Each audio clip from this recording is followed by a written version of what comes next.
Olá! Hoje a gente vai mergulhar fundo num dos casos mais inacreditáveis da ufologia mundial. Tô falando do incidente de Varginha, que não é chamado de o Roswell brasileiro à toa. E olha, tem um bom motivo para isso. Não era nem homem, nem animal. Pensa no peso dessa frase. Essas foram as palavras das primeiras testemunhas, e elas dão o tom de tudo que a gente vai ver aqui. É algo que arrepia e que vai ecoar durante toda essa análise. Então, vamos lá. Então, para a gente se situar, estamos em Varginha, uma cidade que até então era super tranquila lá no sul de Minas Gerais. Mas no dia 20 de janeiro de 1996, bom, nesse dia, a paz da cidade acabou. A rotina foi completamente quebrada por um evento que, sério, mudou a história da ufologia para sempre. E o que deu início a tudo isso? Um encontro. O encontro de três garotas que, voltando para casa, viram algo que simplesmente não deveria estar ali. E o que torna o relato delas tão poderoso é a consistência dos detalhes. As três, Liliane, Valkyrie e Kátia, descreveram exatamente a mesma coisa.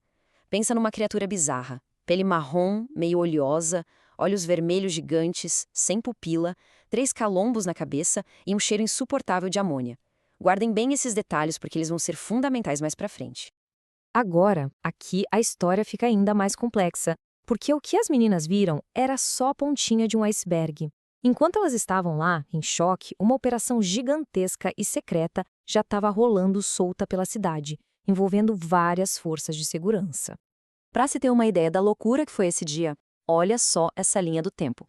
De manhã, os bombeiros capturam uma criatura. À tarde, o exército entra em cena, tem relato até de tiro. Aí, no meio disso tudo, as meninas têm o famoso avistamento delas.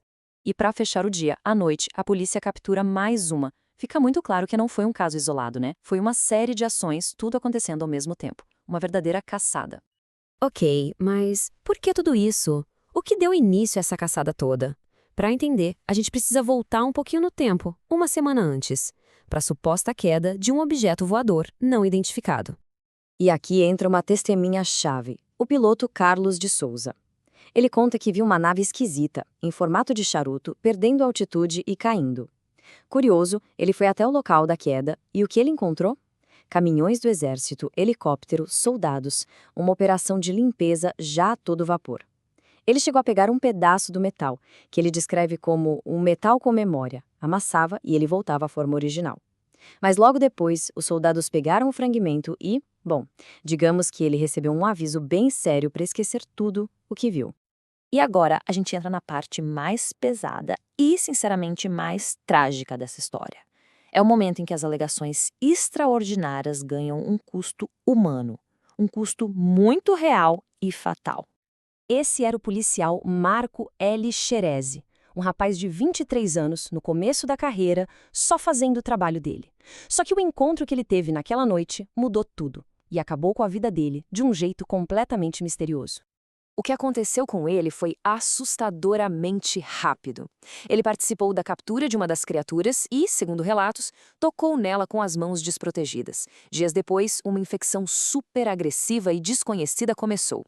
O sistema imunológico dele simplesmente parou de funcionar.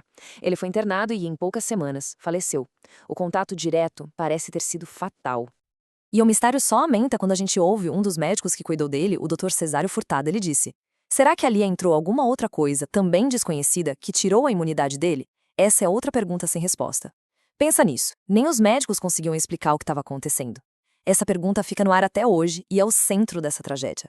Claro que, com toda essa confusão e os boatos se espalhando, as autoridades precisavam dar uma resposta, né?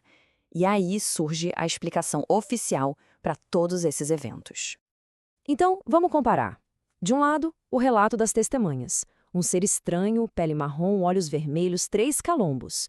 Do outro, a versão oficial dos militares. Era só um morador local, conhecido como Mudinho, um rapaz com deficiência mental que estaria agachado e coberto de lama por causa da chuva.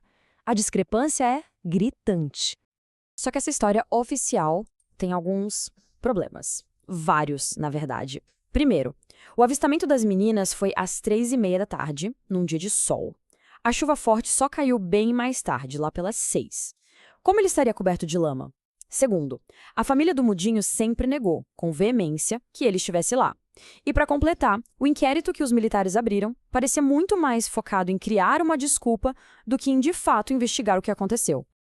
E no fim das contas, a gente fica com essa pergunta martelando na cabeça. O que foi que realmente aconteceu em Varginha? Uma cidade inteira teve uma alucinação coletiva? Ou será que foi um segredo tão grande, tão profundo, que custou a vida de um jovem policial para ser mantido escondido? É uma questão que, até hoje, continua sem resposta.